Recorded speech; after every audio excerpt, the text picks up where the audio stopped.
Bonjour, je suis Stéphane Leluc, je préside le groupe Tactis, qui est un groupe d'assistance et maîtrise d'ouvrage auprès des collectivités territoriales. Nous intervenons depuis plus de 20 ans dans les questions d'aménagement numérique du territoire et depuis à peu près une dizaine d'années sur les questions de Smart City et de territoires innovants,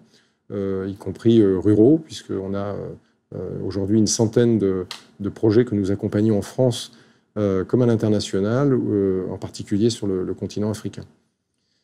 Aujourd'hui, nous avons abordé donc les enjeux de la régulation, en particulier liés aux villes innovantes et aux villes numériques, à travers, entre autres, l'enjeu et la problématique de la compétence publique locale en matière de gestion de la data. On voit qu'il y a un certain nombre de producteurs de données, que ce soit les citoyens eux-mêmes ou les plateformes les plus connues au niveau mondial et les GAFA, d'une part, qui produisent des services et de la donnée, mais nous avons aussi les acteurs des services urbains dans les domaines de l'électricité, dans les domaines du transport, dans les domaines de l'eau, de l'assainissement ou même des systèmes de sécurité qui, depuis quelques années, évidemment, sont digitalisés, mais avec des grandes verticales. Et l'enjeu aujourd'hui pour les collectivités territoriales, c'est à la fois de mutualiser ces ressources pour pouvoir avoir des plateformes les plus efficientes et également produire des données qui pourront être croisées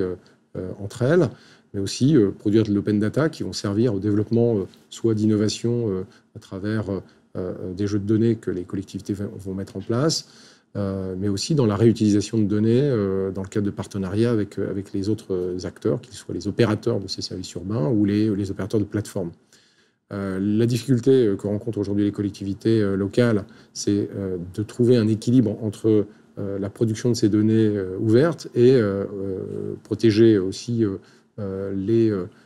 données personnelles et d'une certaine manière l'usage que font les plateformes des données qui peuvent être mises sur la place publique. Une des réflexions que nous portons, c'est d'associer à la libéralisation de ces données ou l'ouverture de ces données à le respect par les acteurs, utilisateurs de ces données, finalement de l'intérêt général dans leur transformation de la donnée pour qu'il n'y ait pas finalement l'usage de ces données contre, d'une certaine manière, les aménagements qui ont été prévus. Je prends un exemple concret. Quand on a un service de transport ou d'aide à la navigation qui envoie des usagers dans un quartier ou dans une voirie sans tenir compte de contraintes d'aménagement que la collectivité locale a mis en place, ça peut engendrer des dysfonctionnements dans le flux de véhicules ou de personnes dans la ville. Et c'est important d'avoir donc finalement cette interaction entre la donnée mise à disposition de ces plateformes et la finalité qui en est tirée par les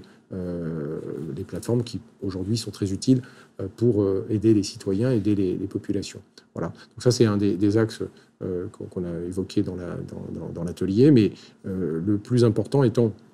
de permettre à ces collectivités locales de se saisir de l'importance et de l'enjeu de ces données pour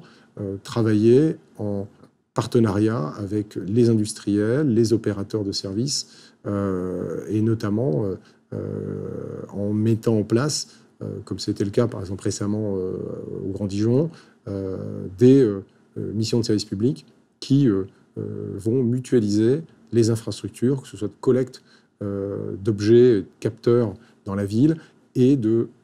gestion derrière et d'analyse de la donnée pour pouvoir simplifier, faciliter bien sûr le pilotage de la ville, mais également interagir avec le citoyen, remonter des données de crowdsourcing, c'est-à-dire des données produites par les citoyens, et délivrer des données en open data pour que les citoyens eux-mêmes ou les plateformes de services utilisées par les citoyens bénéficient aussi de cet enrichissement et de cette collecte de données. Voilà.